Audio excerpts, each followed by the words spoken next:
पाठ 22 अपठित गद्यांश unseen pros passages. अपठित गद्यांश उन गद्यों के अंश होते हैं जिन्हें छात्रों ने पाठ्यपुस्तक में नहीं पढ़ा है। अपठित गद्यांश का उद्देश्य होता है विद्यार्थियों के गद्य की समझ को परखना तथा उसमें समझने की प्रतिभा का विकास करना।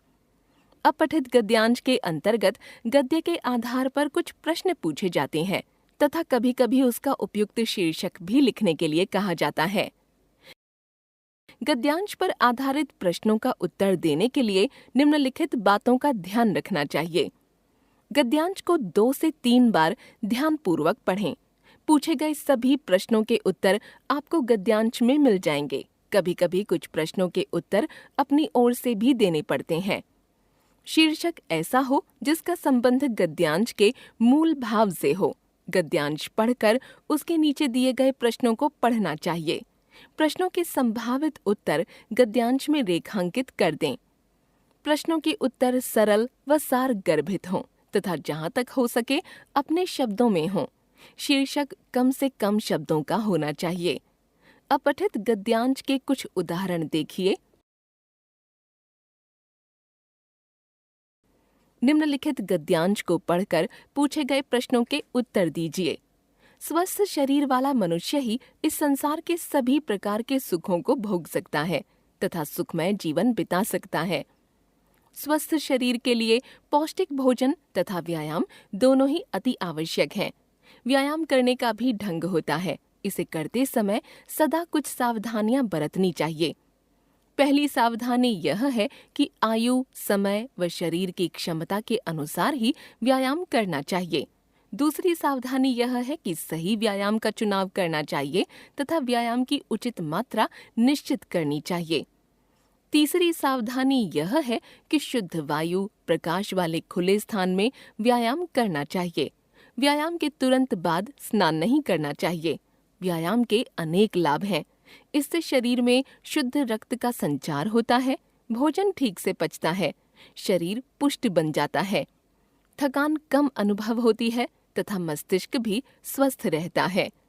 प्रश्न क स्वस्थ शरीर के लिए क्या आवश्यक है? उत्तर स्वस्थ शरीर के लिए पौष्टिक भोजन तथा व्यायाम दोनों आवश्यक हैं। प्रश्न ख व्यायाम करने के लिए क्या सावधानियां बरतनी चाहिए? उत्तर आयु, समय व शरीर की क्षमता के अनुसार व्यायाम करना चाहिए। शुद्ध वायु, प्रकाश वाले खुले स्थान में व्यायाम करना चाहिए। प्रश्न ग व्यायाम के क्या लाभ हैं? उत्तर व्यायाम से शुद्ध रक्त का संचार होता है, भोजन ठीक से पचता है, शरीर पुष्ट बन जाता है, थकान कम अनुभव होती है तथा मस्तिष्क भी स्वस्थ रहता है। प्रश्न घ विलोम शब्द लिखिए। शुद्ध, प्रकाश, उचित, स्वस्थ।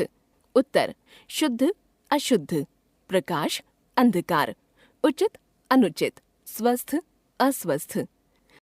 प्रश्न अंग इस गद्यांश का उपयुक्त शीर्षक दीजिए। उत्तर गद्यांश का शीर्षक है स्वास्थ्य ही जीवन है। वर्तमान काल विज्ञापन का युग माना जाता है। समाचार पत्रों के अतिरिक्त रेडियो और टेलीविजन भी विज्ञापन के सफल साधन हैं। विज्ञापनों का मूल उद्देश्य उत्पादक और उपभोक्ता में सीधा संपर्क स्थापित करना होता है। किसी पदार्थ से संबंधित विज्ञापन जितना अधिक दिखाया जाएगा, उतनी ही उसकी लोकप्रियता बढ़ेगी। इन विज्ञापनों पर धन तो अधिक व्यय होता है, पर इनसे बिक्री बढ़ जाती है। ग्राहक जब इन आकर्षक विज्ञापनों को देखता है तो वह उस वस्तु विशेष के प्रति आकृष्ट होकर उसे खरीदने को बाध्य हो जाता है। प्रश्न क वर्तमान युग में विज्ञापन के कौन-कौन से 3 साधन हैं? उत्तर वर्तमान युग में समाचार पत्र, रेडियो और टेलीविजन विज्ञापन के 3 प्रमुख साधन हैं। प्रश्न ख विज्ञापनों का मूल उद्देश्य क्या होता है?